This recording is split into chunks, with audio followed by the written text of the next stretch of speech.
Welcome back to Reverse, the channel where we explore the power of psychology, behavior, and money so you can make smarter decisions, grow your wealth, and live on your terms. Today, we are talking about something that has exploded in popularity, especially among younger generations: buy now, pay later, or BNPL phenomenon. It seems harmless enough, maybe even convenient, right? You get what you want and pay later without any immediate financial burden. But here's the catch: what is easy today can cost you much more tomorrow. So, in this video, you're diving into the psychology behind BNPL. Why is it so addictive? Why do we feel like we need to use it? And most importantly, how can it sabotage your financial future? Let's get into it. What is BNPL? Buy now, pay later. If you've been anywhere near an online store, you've likely seen the option to pay in installments or use services like Klarna, Afterpay, or Affirm. These services allow you to break up payments into smaller, interest-free chunks over time, often with zero down payment. Sounds like a dream, right? In theory, BNPL sounds like a very good way to afford things without emptying your bank account all at once. But this convenience can actually lead to problems if not managed carefully. The psychology behind instant gratification. One of the key reasons BNPL is so appealing is because it is rooted in instant gratification. We are wired to want things now. In a world where everything from entertainment to food can be delivered immediately, the idea of wanting something today and paying for it later fits perfectly into a modern and fast paced life. But here is the kicker: instant gratification comes at a mental cost. When you don't have to think about the long term consequences of a purchase, it becomes easy to fall into the cycle of spending that feels good at the moment, but leaves you with regret later. This is where BNPL taps into something deeper: our psychology, impulse control. Research has shown that when we make purchases without thinking about the future consequences, our brain releases dopamine, the feel good hormone. BNPL exploits this impulse, allowing us to feel that rush without any immediate emotional or financial pain. However, the long term impulse of buying is a build-up of stress and debt, especially when those payments start rolling in. You realize you've overspent. The hidden dangers of BNPL. While BNPL sounds like a great way to manage payments, it often leads to unintended consequences. Now, let's talk about some hidden dangers. Number one, the risk of overspending. BNPL services makes it very easy to purchase things that you do not need. Instead of paying for everything upfront, you only think about the immediate cost and not the full price, leading to a sense of "I can afford this." But in reality, it's when the installment adds up. You might find yourself overwhelmed, juggling multiple payments for things that you do not need. Number two, late fee and interest. While many BNPL services offer interest free payments, missed payments come with steep fees. If you miss an installment or fail to pay on time, these fees can quickly snowball into significant financial burdens. What feels like an affordable purchase can now feel like a nightmare. Number three, the debt trap.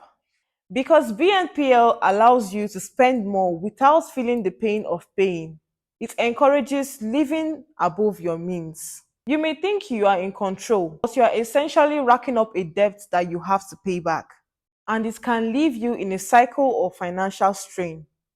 Why BNPL feels so irresistible? So, what's driving this rush to use BNPL? Well, it's all about dopamine and reward systems. The more we get that instant gratification, the more our brain craves it. Let's break it down. When you buy something, your brain releases dopamine, which makes you feel good. With BNPL, you're getting the same dopamine hit, but with immediate guilt of spending all your cash upfront. This creates a loop where you keep purchasing.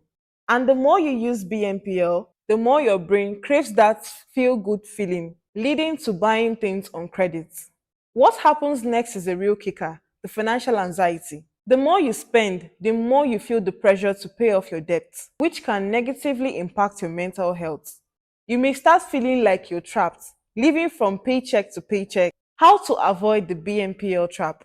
Now that we've uncovered the dangers of BNPL, let's look at how you can break free from this cycle and make smarter financial decisions. Number one, develop a budget and stick to it. The key to avoiding impulse spending is understanding your financial boundaries. A budget helps you see where your money is going, and it provides clear rules for what you can and cannot afford. Number two, delay your purchases. If you're eyeing something expensive, wait 24 to 48 hours before making the purchase. This gives your brain time to cool off and reconsider whether it's just a need or a want.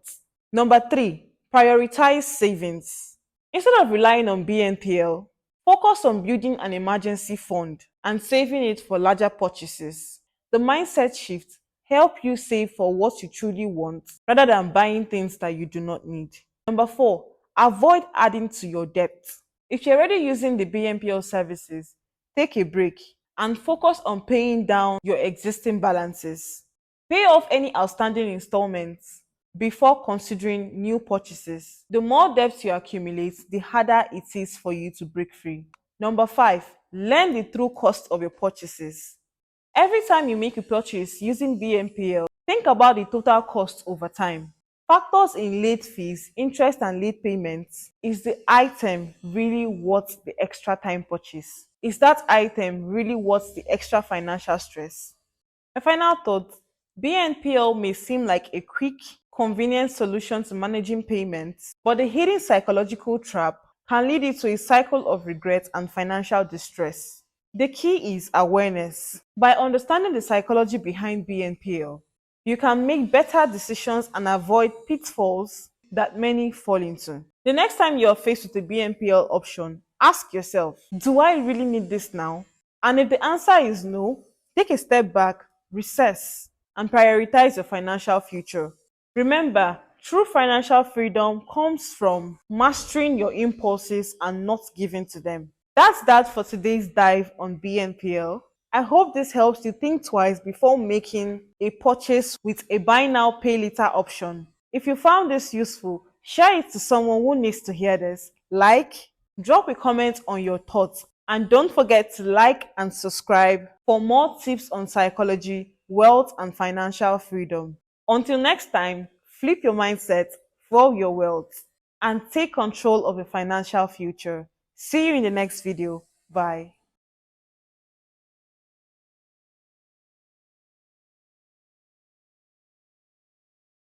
Welcome back to Reverse, the channel that explores the psychology of wealth, success, and mindsets to empower you in creating the life you've always dreamed of. You know, we dive into personal finance topics that will help shift your mindset to simply surviving to thriving.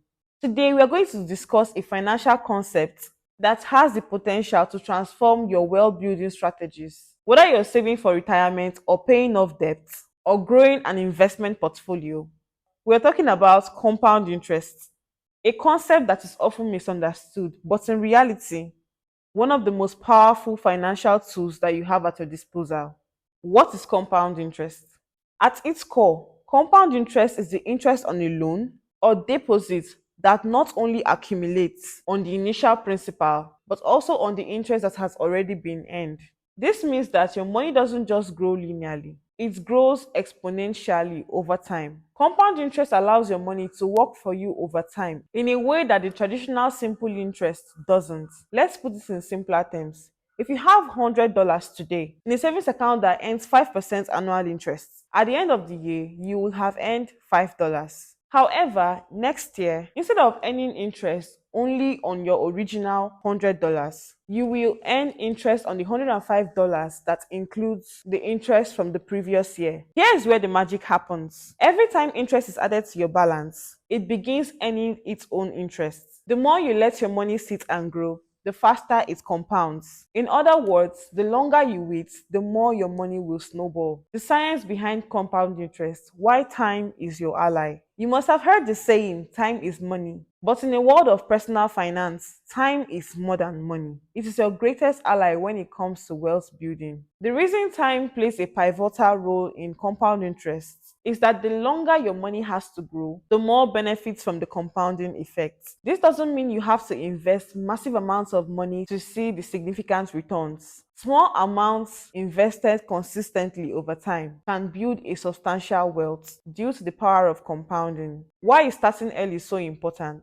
If you're in your 20s or 30s, you have an incredible advantage when it comes to compound interest. The earlier you start investing, the more time your money has to grow. This is why so many wealthy individuals encourage people to start investing as early as possible. Let's look at an example to understand this. Investor A starts investing $200 per month at the age of 25 and continues to invest until they are 35. They stop contributing after 10 years, but the money they have invested continues to grow for the next 30 years. Investor B starts investing the same $200 per month at the age of 35 and continues until they are 65. Even though investor B continues to invest for a longer period of 30 years, investor A will likely have more at the age of 65. This is because the money investor A invested from the age of 25 to 35 had 10 extra years to compound compared to investor B. The power of consistency, how small contributions adds up over time. When we think of growing wealth, we often imagine making large one-time investments. But the key to leveraging compound interest is consistency. It is not about putting all of your money in one go. It's about making consistent contributions, no matter how small.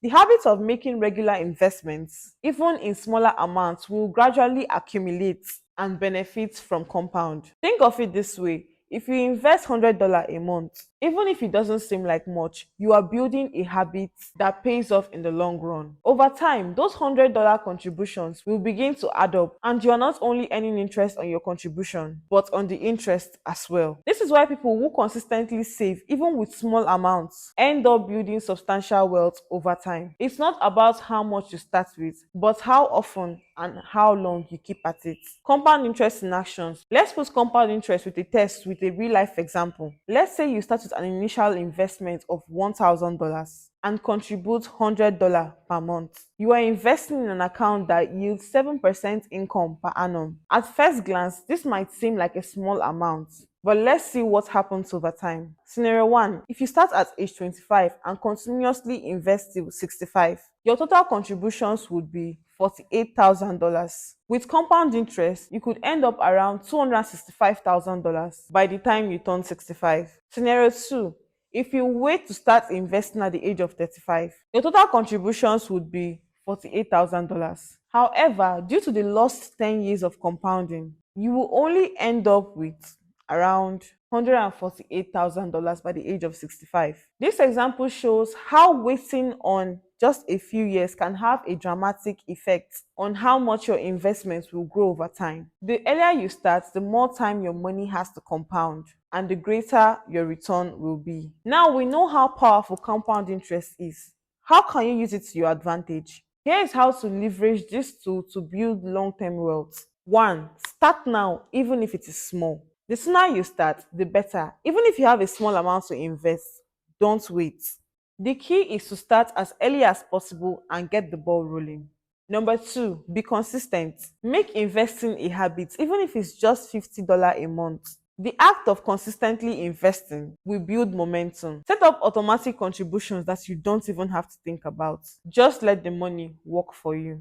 Number 3, take advantage of tax advantage accounts. If possible, invest through tax advantage accounts like a 401k or IRA. These accounts allow your money to grow into tax deferred or tax free, which means even more of your investment is working for you. Number 4, reinforce long term thinking. Don't get distracted by short term market fluctuations. Compound interest works best when you give your investment time to grow. Stick to your long term goals and stay disciplined. Number 5, increase your contributions over time. As your income grows or your financial situation improves, increase your monthly contributions. Even small increases over time can lead to large results. In conclusion, Compound interest is one of the most powerful financial principles at your disposal. It is not about how much you invest at once, it's about how often and how consistently you invest over time. The earlier you start, the more patient you are, the more wealth you will accumulate. Remember, the key to building lasting wealth isn't big, risky moves. It's about making small, smart decisions consistently over time. By doing so, you can unlock the full power of compound interest and set yourself up for future financial freedom. So don't wait, start investing today. Make that small, consistent effort and watch your wealth grow exponentially over the years. The future you want is waiting for you on the other side of that first step. If you enjoyed this video and find it helpful, don't forget to like, comment, and share with anyone who could benefit from this information. And of course, subscribe to Reverse for more content on wealth building, personal finance, and mindset. Flip your mindset, fuel your wealth. Until next time, bye.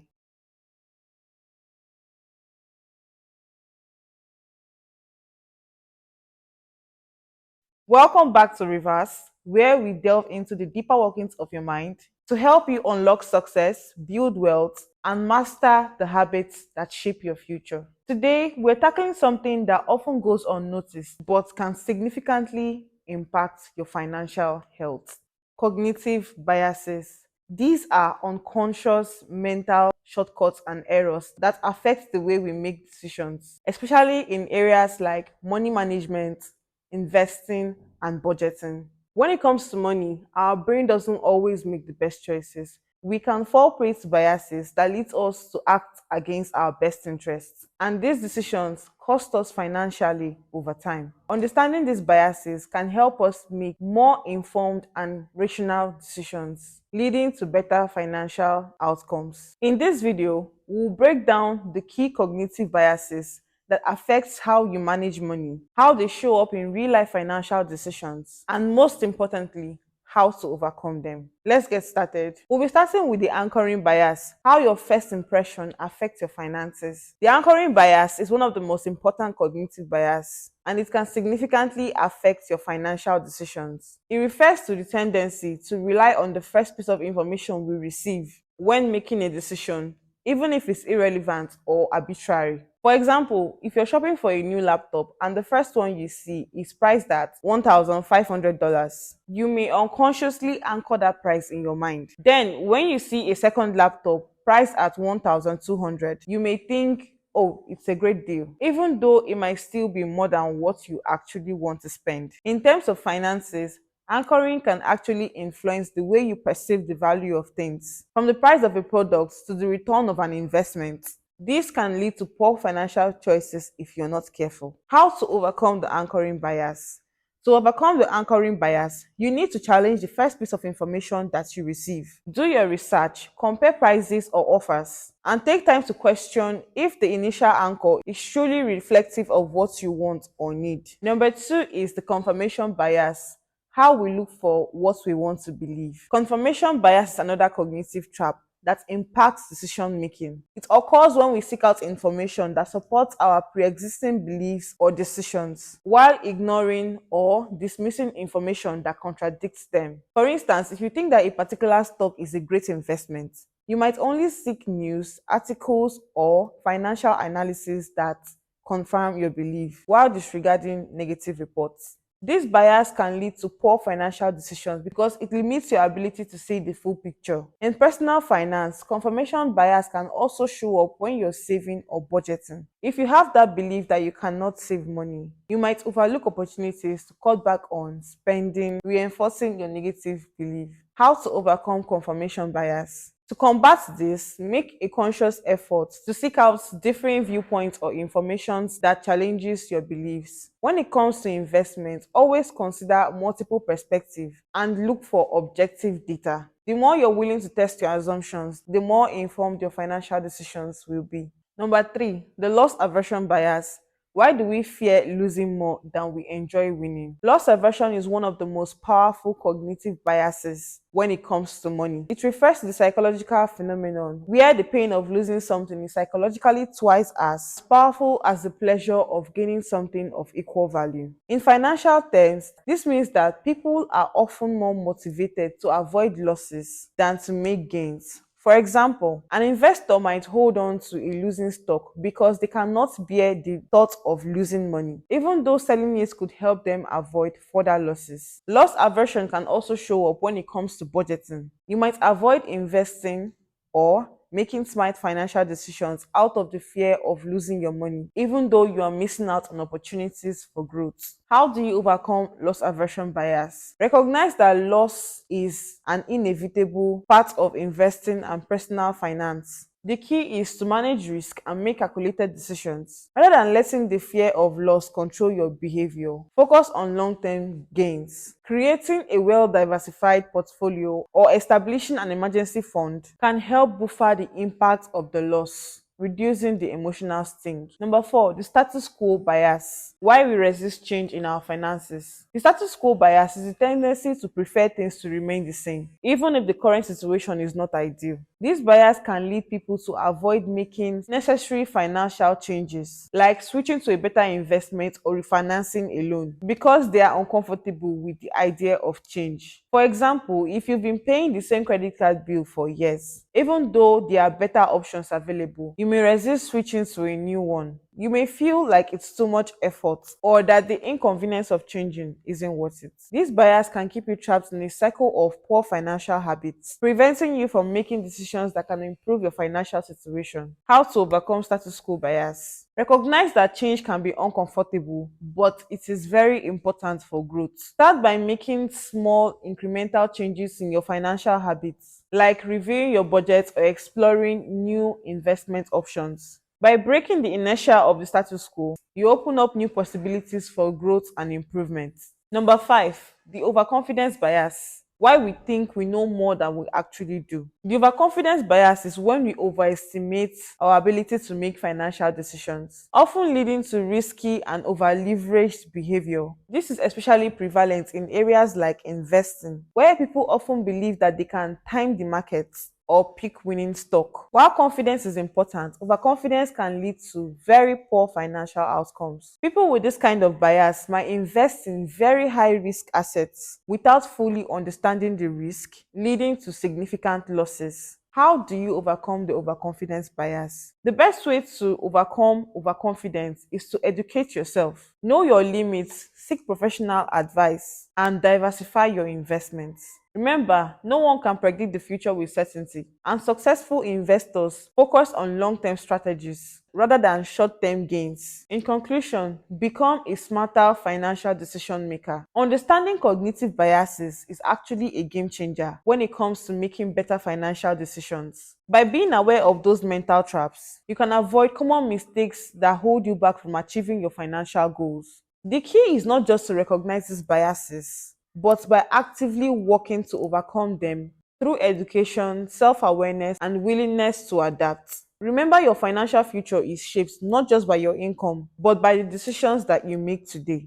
By making smarter, bias free choices, you can build wealth, secure your future, and achieve financial freedom. If you find this video helpful, don't forget to like, comment, and share this video with someone who needs to understand the psychology behind their financial choices. And as always, subscribe to Reverse, where mindset meets money and psychology meets power. Flip your mindset for your wealth. Until next time, bye.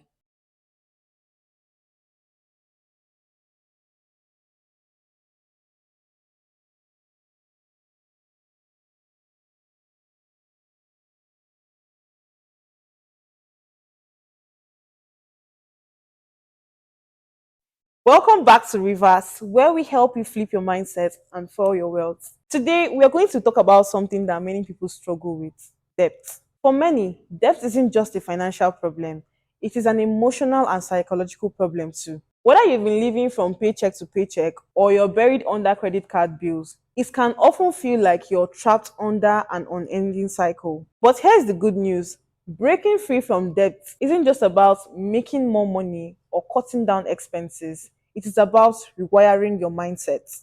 In this video, I am going to be showing you how to break free from debt by addressing the psychological factors that keep you stuck. We'll talk about how you get into debt in the first place and how your mind can keep you trapped. Most importantly, how to retrain your brain to help you build long term financial health and wealth. Why do we fall into debt? Before you can break free from debt, you need to understand how you fall into it in the first place. Debt doesn't just happen because you're spending too much. There are deeper psychological reasons behind it. Number one, instant gratification. This is one of the most powerful psychological drivers behind overspending. The urge to buy something right now, even if it means using credit card or taking up on debt, is driven by instant gratification. Our brains are wired to seek pleasure immediately, but when we prioritize short-term pleasure over long-term stability, we often end up with debt. For example, you buy a new pair of shoes that you really want, but you're using your credit card. That high is short-lived, but the payments you'll be making for months to come isn't. Number two, lack of financial literacy. Many people fall into debt simply because they do not understand how credit works, how interest accumulates, or how to properly manage their money. Without proper financial education, it is very easy to fall into traps like high interest loans, credit card debts, or payday loans. For example, you realize that by only making the minimum payment on your credit card, the interest will balloon, and what seems like a small debt will grow larger over time. Number three, emotional spending. Many people use shopping or spending to deal with emotions like stress, boredom, or loneliness. This is often called emotional spending, and it can be a major contributor to mounting debt. The temporary relief of buying something new can create a cycle of spending that is very difficult to break. For example, after a long stressful day, you go out to buy something that you don't need just to feel better in the moment. Number four, peer pressure and lifestyle inflation. Social comparison and keeping up with others can also drive people deeper into debt. If your friends are driving nice cars or wearing designer clothes, you may feel the urge to match them, even if you can't afford it. And this lifestyle leads to inflation, where your expenses increase as your income rises, leaving you with little or nothing to save or invest. The psychology behind debt. What is the psychology behind debt?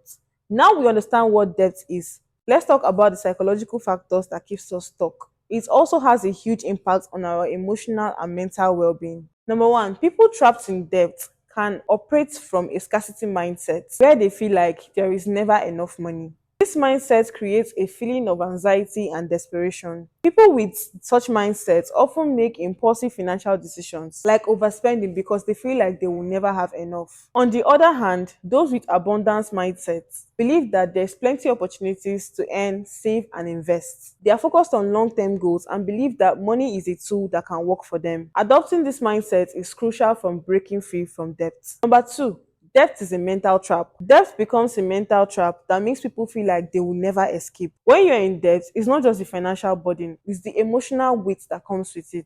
Feeling of shame, guilt, and anxiety can actually make it feel like an unending struggle. This emotional cycle can keep you from making rational financial decisions and prevent you from taking action to get out of debt. The key is to break the cycle by addressing both the financial and emotional aspect of it. Recognizing that debt is not a reflection of your self-worth is the first step to take. Now let's talk about how to retrain your brain and break free from this cycle of debt. This is a cycle and it requires mind shifts and actionable steps. Here's how to get started. Number one, acknowledge your debt without shame. The first step is to acknowledge your debt without feeling any shame or guilt. Many people avoid confronting their debt because they are embarrassed or overwhelmed. But facing the reality of your debt is the first way of gaining control. Number one tip is write down all your debts and categorize them. Credit cards, loan, etc. Seeing it on paper will help you create a clear plan of action. Number two, shift your mindset to abundance. Stop thinking about money as something that is hard to come by. Shift to an abundance mindset by reminding yourself that financial opportunities are everywhere. There is always a room to grow, save, and invest. You need to believe that you're capable of achieving financial freedom, even when it seems impossible right now. Tip 1. Use affirmations like I'm in control of my finances and visualize yourself debt free, living a financially secure life. Number three, set clear and achievable goals. Debt doesn't just affect our wallet. Breaking free from debt is not an overnight process. Start with small, manageable goals. Whether it's paying off one credit card, save specific amount of money each month, or creating a budget, having goals gives you clear focus and direction. Tip 1. Use the snowball method. Pay off your smallest debt first, or you can use the avalanche method. Pay off the debt with the highest interest rate first to start clearing your debt. Both methods work, but the snowball method can help you gain momentum. Number 4, create a realistic budget. A budget isn't just about cutting expenses, it is taking charge of your financial future. Track your income, expenses, and debt payments. Prioritize debt payments and savings. Automating your payments ensures that you stay on track and you are less tempted to use the money elsewhere. Use budgeting apps or simple spreadsheets to track your spending and savings. Number 5, stop emotional spending. Emotional spending is a major driver of debt. You need to identify the triggers that lead you to make impulsive purchase. Are you shopping when you're stressed or lonely? Once you identify your emotional triggers, replace shopping with a healthier coping strategies like journaling, talking to a friend, and exercising. Keep a journal to identify your emotional spendings and identify patterns. Number 6, start building an emergency fund. One of the reasons people turn to credit card or loans when they are in a financial pinch are because they do not have an emergency fund. Start by building an emergency fund, even if it's just $500 to start. This cushion will prevent you from going deeper into debt during unexpected expenses. Tip 1. Automate small contributions to your saving account until you build a fund that can at least cover 3 months of living expenses. Number 7. Automate savings and debt repayments. Automating your savings and debt repayments helps to remove temptations to spend. Set up automatic transfers to saving accounts and automatic bill payments to ensure you are consistently working towards your goal without needing to use willpower. Tip 1. Set up deposit and automatic transfers for savings and debt repayments. Let the system work for you. This is how the mindset shift will change everything.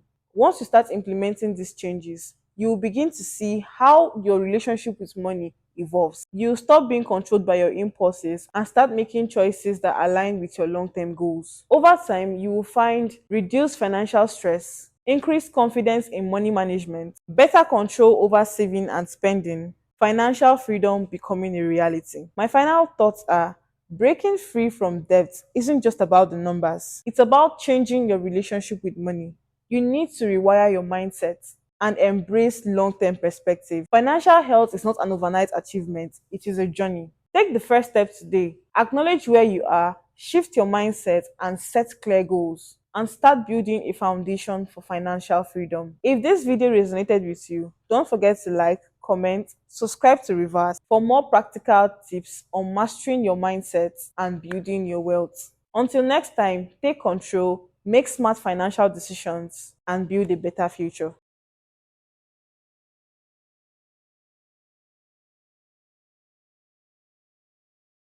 Welcome back to Reverse, the channel where we break down the psychology of success, discipline, and wealth so you can design a life that works for you and not against you.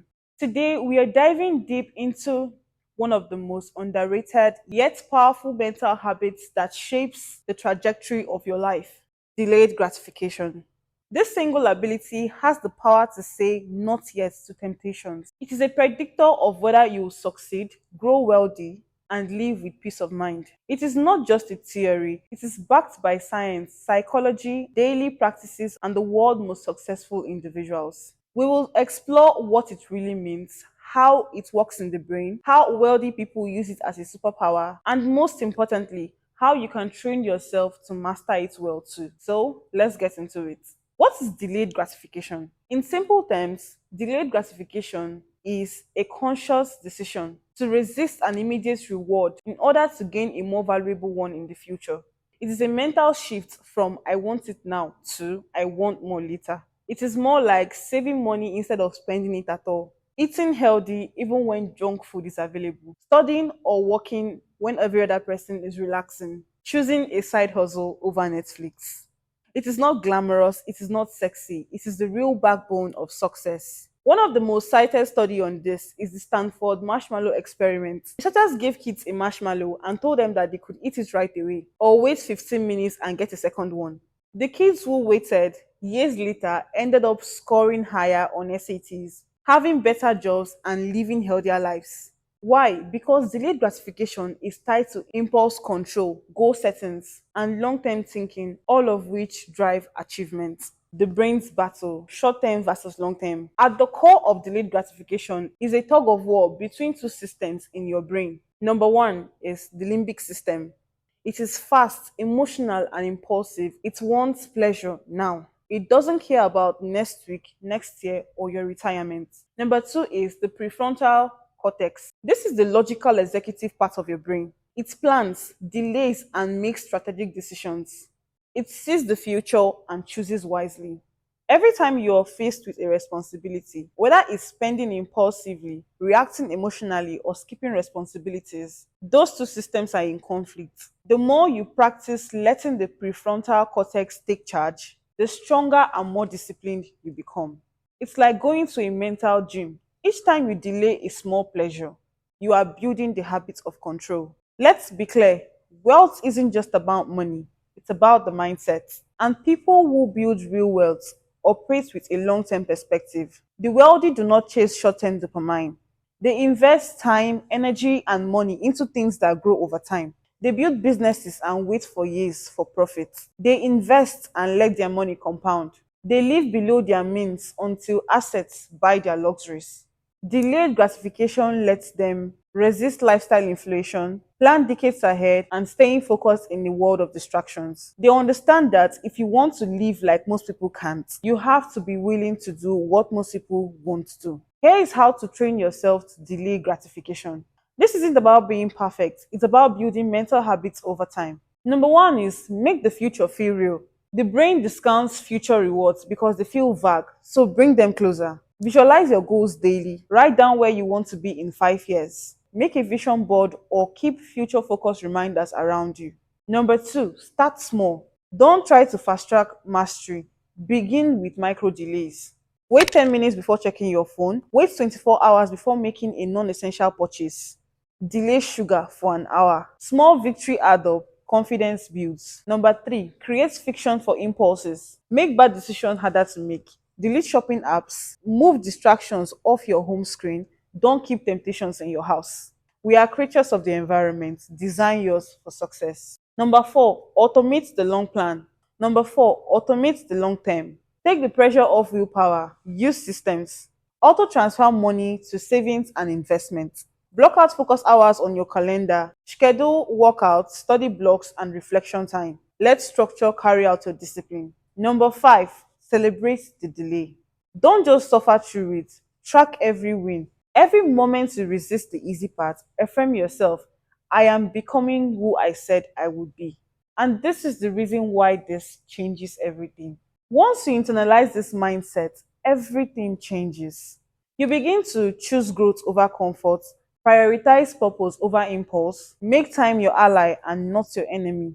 You gain power over your own decisions instead of being controlled by mood, desires, or trends. You stop trying to look rich and start becoming wealthy.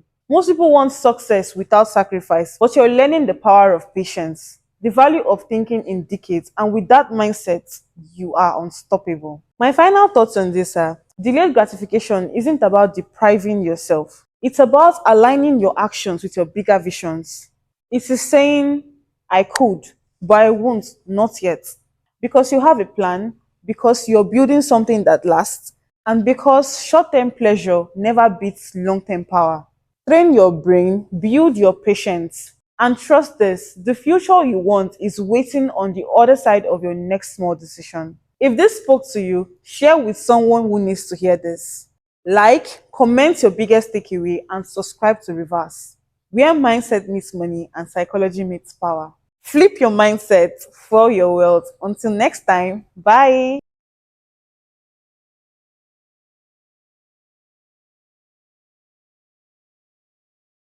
Welcome back to Reverse, where we help you transform your mindset and take control of your financial destiny.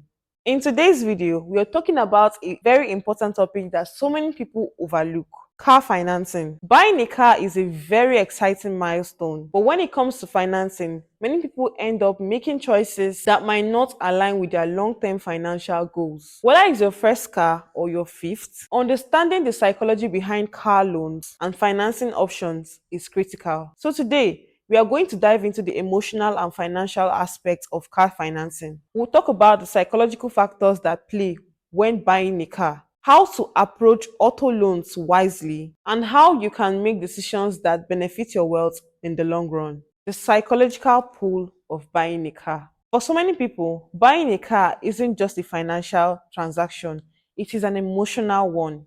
We often buy cars not because we need them, but because they represent status, freedom, and security. The excitement of getting a new vehicle could cloud our judgment when it comes to making smart financial decisions. Car advertisements play heavily on these emotions, often emphasizing how owning a specific car could elevate your lifestyle, enhance your image, and improve your quality of life. But here's the truth: car purchases are typically depreciating assets. This means the value of a car starts depreciating the moment you drive it out of the lot.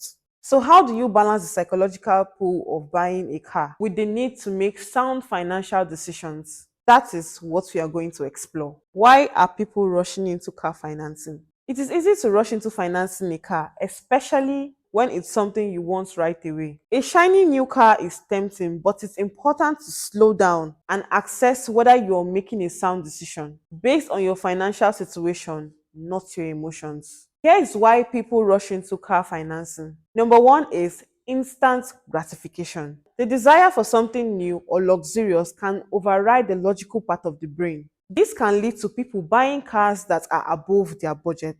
Number two, social pressure. Social media, friends, or family can influence people to keep up with the latest trends in vehicles, often pushing them towards a bigger or more expensive cars that they cannot afford. Number three, the desire for freedom. A car symbolizes independence and freedom, but that doesn't mean you should go into debt just to feel free. It is very important to balance desire with reality.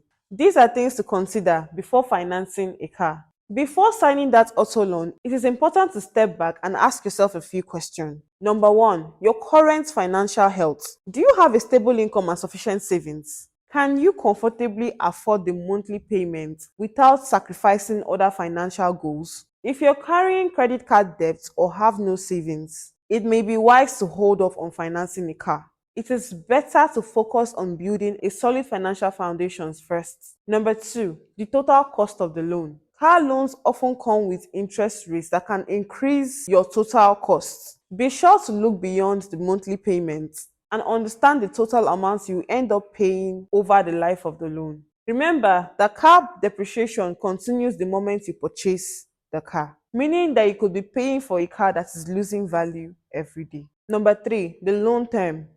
While it may seem appealing to take a loan with longer repayment term to reduce your monthly payment, this can often lead to paying significantly more in interest over time. Choose a loan term that is manageable but also short enough to save on interest. Number four, the type of car you want. Don't just buy a car based on looks or perceived status symbol. Focus on value. Is this car practical for your need? Can it be maintained easily? Does it fit into your long-term financial picture? Consider the cost of ownership, including insurance, gas, and repairs. Psychology of debt. How to handle car loan payments. Taking an auto loan means entering into a long-term financial commitment, and how you handle the debt can significantly affect your financial mindset. Car loan stress is a real issue. If your payments are too high, it can negatively affect your day to day life and your overall financial health. On the flip side, smart car loan management can have a positive impact on your financial well being. Here are the few strategies for managing the psychological well being of car debt. Number one, be realistic about your budget. Stick to your budget and resist the temptation to upgrade or get a fancier car than you can afford. Many people let emotions drive their car purchase decision, but this leads to financial stress later on. Make sure your car fits into your monthly budget without stretching it too far. Number two, refinance when possible. If you've already taken out a car loan, but have found out that interest rates has decreased. Refinancing may be a smart option to lower your monthly payments or reduce the total amount you pay over time. Number 3, pay off loan quickly. If you can, try to pay off car loan earlier than you planned. Making additional payments towards the principal can save you a lot of money in interest over the life of the loan and reduce the time you're committed to paying off the car. Here is how to approach car financing wisely. Financing a car can be a great option if followed correctly, but it's essential to approach the decision with clear and rational mindsets. Here is how to make sure that you're financing the right car for your financial situation. Number 1, start with a budget. Establish a clear budget before you even look at cars. Calculate how much you can afford to pay monthly without affecting your other financial priorities, such as saving, paying down debt, or investing. Stick to this budget when shopping for cars. Number 2, understand the loan terms. Before agreeing to any financial options, make sure you understand the loan terms completely, including the interest rate, repayment schedule, or any hidden fees. Don't let the allure of lower monthly payments blind you to the full cost of the loan. Number 3, do your research. Shop around for the best financing options. Don't just settle from the first option you get from a dealership. Compare rates from banks, credit unions, and online lenders to ensure you're getting the best deal possible. Number 4, consider depreciation. Cars depreciate over time. Ensure the value of the car that you are financing won't drop too quickly and leave you upside down on your loan, meaning you owe more on the car than it's worth. Number 5, plan for maintenance. Remember that the cost of owning a car isn't just about the loan payment. Plan for the cost of insurance. Plan for the cost of insurance, maintenance, and repair. Factor this into your budget before deciding how much to finance. In conclusion, car financing can be a smart way to get a vehicle, but it comes with both financial and psychological considerations. By understanding the emotional factors at play and assessing your financial situation, you can make an informed decision that sets you up for long-term success. Remember, a car is a tool for mobility and not for status symbol. Make sure your car fits your needs without derailing your financial goals. Financing a car should align with your long-term strategies for wealth building, not just an impulse purchase. If you found this video helpful, make sure to like, comment, and subscribe for more tips on personal finance and wealth building. Until next time, flip your mindset for your wealth.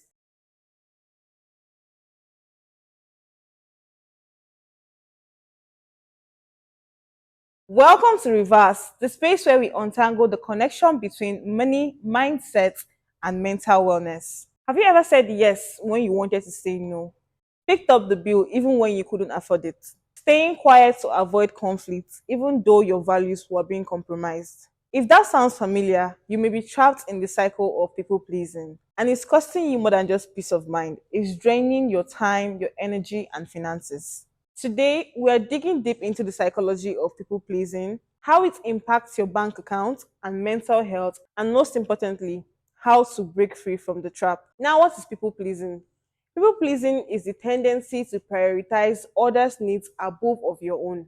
And it's often at your own expense. It is not kindness, it is not generosity, it is a coping mechanism. And it usually stems from fear of rejection or conflict, low self esteem, childhood conditioning like needing to earn love or approval, and trauma or neglect. On the surface, it looks like your being is going or helpful, but underneath is driven by anxiety, guilt, and fear to be validated. And it doesn't just show up in your relationships, it shows up in your money habits. These are the following ways that people pleasing can drain your finances. Number 1 is overspending to impress or to avoid discomfort. You say yes to expensive dinners, events, and group trips that you cannot afford because you don't want to seem cheap. You buy gifts out of obligation rather than intention. This erodes your savings and reinforces the belief that love and respect must be bought. Number 2, undercharging for your work. Whether you're a freelancer, an entrepreneur, or an employee, you might undervalue your services or avoid negotiating pay because you are afraid to be seen as being difficult or greedy. You say things like, oh, I don't want to scare them off. I am grateful for the opportunity. They might be going through a rough time, so I want to cut them a break. But generosity without boundaries leads to resentment and burnout. Number three, avoiding financial conversations. People pleasers often avoid money talks altogether. You might co-sign loans for others, lend money without boundaries, or avoid confronting someone that owes you. You're not just losing money, you are losing your voice. Number four, self sabotage through guilt spending. When you feel guilty of saying no, you try to make up for it by buying gifts, giving out treats, or doing favors. This becomes a cycle of guilt driven spending that leaves you emotionally and financially depleted. People pleasing isn't just a financial issue, it takes a massive toll on your mental health. It causes chronic stress and anxiety, burnout and emotional exhaustion, resentment and suppressed anger, lack of identity or direction. You begin to lose track of what you actually want because you're constantly managing the emotions of other people. But here's the truth: you cannot heal, grow, or thrive in life if your boundaries are leaking. These are the ways that you can psychologically and practically break free from the people pleasing patterns. Number one is reclaim your worth. Your value is not based on how agreeable you are or how much you sacrifice. It is innate. Now say it with me. I am not responsible for how others feel about my boundaries. Start affirming your worth daily. Number two, practice discomfort tolerance. Saying no might make you sweat. You might disappoint someone, but let that be okay. Discomfort is not danger. Learn to sit in the tension. It is where your power grows. Number three, get clear on your financial boundaries. Decide who you will or will not lend to. Your minimum rate or salary. What type of spending does not align with your values? Write them down and practice saying them aloud. Number four, use scripts to say no with kindness. Are you having a hard time finding the words? Use this instead. One is, oh, I'd love to, but I'm focusing on my financial growth right now. Number two, I can't say yes to that, but I appreciate you thinking of me. Number three, that doesn't work for me, but I wish you all the best. Boundaries are not about rejection, they are about clarity. Number five, audit your circle. Ask yourself, who supports my boundaries? Who only shows up when I say yes? Who drains me emotionally or financially? Surround yourself with people who respect your no as much as your yes. My final thoughts are: you are not born to be a people pleaser. That was learned. And anything learned can be unlearned. Reclaiming your time, money, and energy starts with one brave decision. And you have to put your needs on the table. Don't be a backburner. When you stop spending to please people, you start investing in yourself. If this message hits home, share it with someone who needs to hear this. Like, share, and subscribe. Stay tuned here at Reverse, where we flip mindsets and fuel lasting change. Until next time, protect your peace, energy, and your pockets. Bye.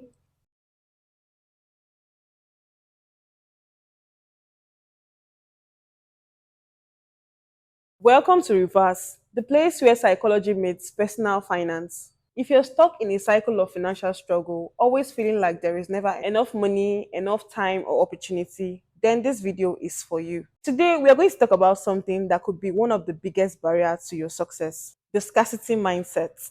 It is the belief that there is certainly not enough to go around, and this belief is keeping you poor. And this mindset might be secretly keeping you poor, anxious, and frustrated.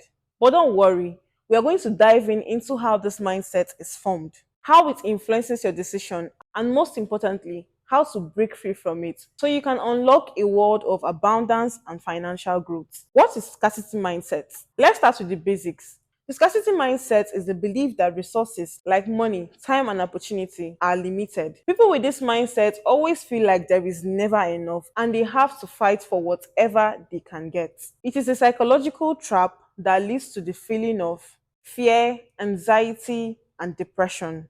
It is a psychological trap that leads to the feelings of fear, anxious, and competition rather than cooperation and possibilities. If you ever felt like you could never save enough money, lived paycheck to paycheck despite hard work, avoided investing or taking risk due to the fear of loss, then you're probably experiencing the effects of scarcity mindset. At its core, this mindset is about fear: fear of not having enough, Fear of missing out. It makes people act in ways that reinforce the belief that they are not worthy or capable of achieving abundance. This is how the scarcity mindset affects your finances. Now, let's talk about how this mindset directly impacts your financial behavior. If you're always thinking about what's missing, you tend to make poor decisions around money. Like, one, hoarding resources. When you feel like money is scarce, you might hoard it and hold on to it tightly and avoid spending or investing, even though you may need to. Ironically, this mindset will make you miss out on opportunities that can help you grow wealth over time. Number two, short term thinking. Scarcity thinking tends to focus on immediate concerns and short term gains. You might make impulse purchases or avoid savings for long term goals because the future feels too far away. Number three, avoiding risk.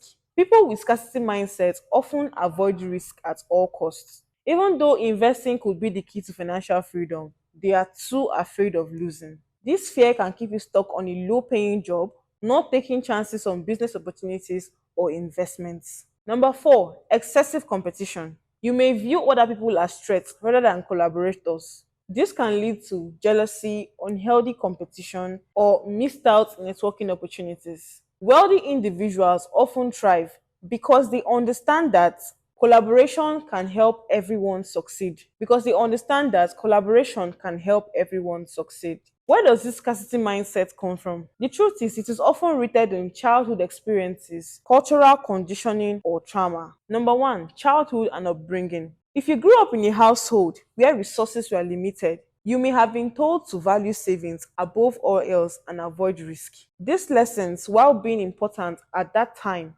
can evolve being an unhealthy belief about money as an adult. Number two, cultural and societal conditioning. Our culture often emphasizes on the idea of scarcity, particularly in a capitalist society where competition is high. If you internalize the belief that success comes from outworking others, you might be living from a scarcity mindset even without realizing it. Number three, trauma and emotional wounds. If you face financial struggle or witness hardship, you may carry an emotional wound that contributes to this scarcity mindset. This emotional connection to money is deeply psychological and can trigger decisions based on fear, not logic. The abundance mindset. What is the key to breaking free? To break free from the scarcity mindset, you need to replace it with the abundance mindset. But what exactly is this mindset and how do we break free from it? But what exactly is this mindset and how do you develop it? An abundance mindset is a belief that there are endless opportunities and you can tap into it with creativity, collaboration, and smart risk testing. You can tap into it with creativity, collaboration, and smart risk taking. It's about thinking big and understanding that there is more than enough for everyone. How do you shift from scarcity to abundance thinking? Number one, reframe your beliefs about money. Start by acknowledging that money is a tool and there is more than enough to go around. Replace thoughts like I will never have enough with there are endless ways to generate wealth and I am open to discovering them. Number two, focus on opportunities, not limitations. Instead of focusing on what you don't have, look for abundance around you. Think about how you can create wealth through side hustles, business ventures, and investments. Opportunities are everywhere. You have to look for them. Number three, practice gratitude. Gratitude is one of the most powerful tools for shifting your mindset. By regularly acknowledging what you already have, your skills, your relationships, your health, you start to appreciate the abundance that already exists in your life. This shifts your focus from lack to plenty. Number five, collaborate, don't compete.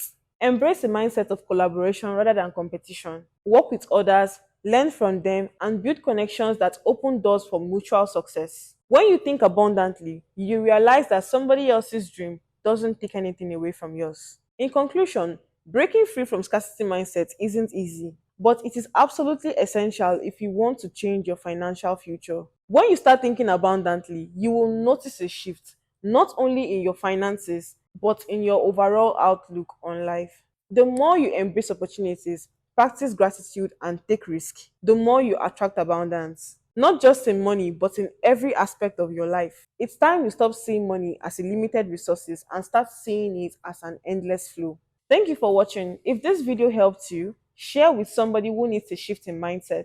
Don't forget to like, comment, and subscribe to Reverse for more insight into psychology, wealth, and success. Until next time, bye.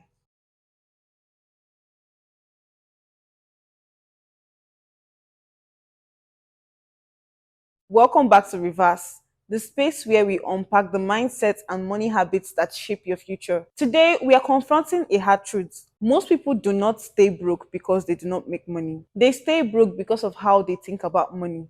There is a deep psychological divide between people who spend and people who invest.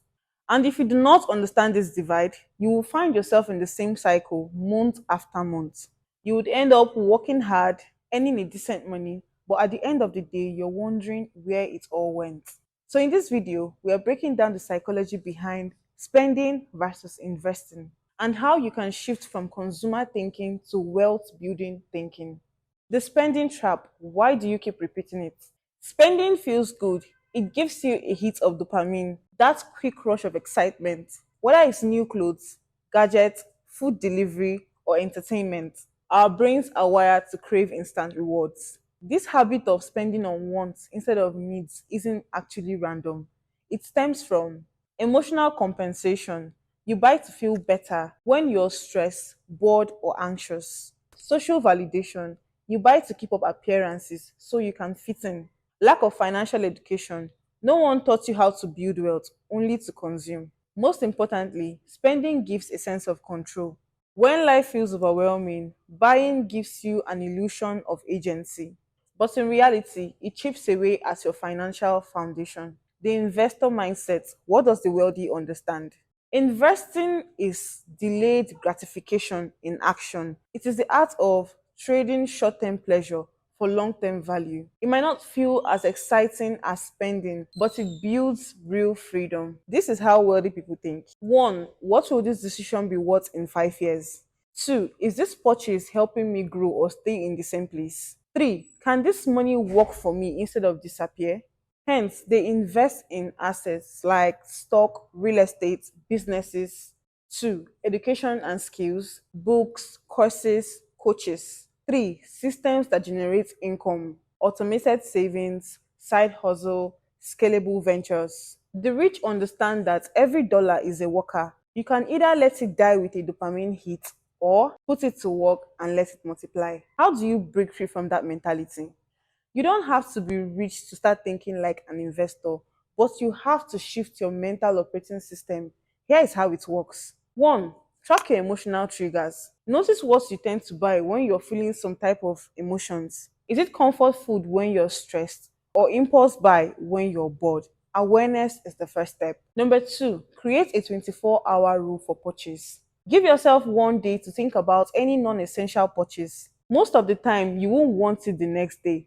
This small pause interrupts autopilot impulse. Number three, set financial goals that motivate you. Instead of just saying, I want to invest money, say, I am investing for my freedom in 3 years. Tie your money to a vision and not restriction. Number four, make investments automatic. Number four, make investing automatic.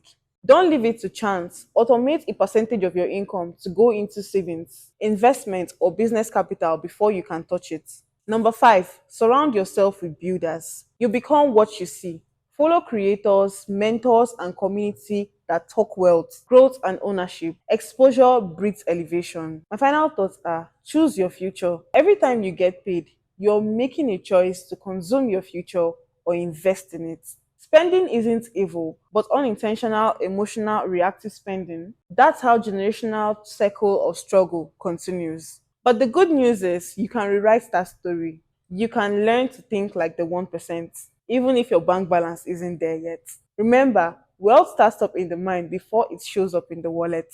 If this spoke to you, hit that like button, drop your biggest shift from today's video, and subscribe to Reverse, where we turn mindset into money and psychology into power. Flip your mindset for your wealth. Until next time, bye.